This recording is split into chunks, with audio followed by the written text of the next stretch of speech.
يا جماعة تطمين جديد للناس بتوع الشؤون اللاجئين في جنيف.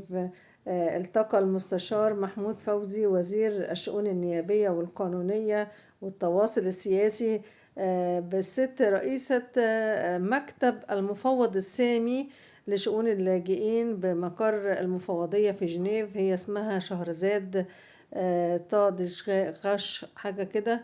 المهم يعني ده اسمها. قال لها ان هو يعني مصر الحمد لله بتعمل على دمج اللاجئين.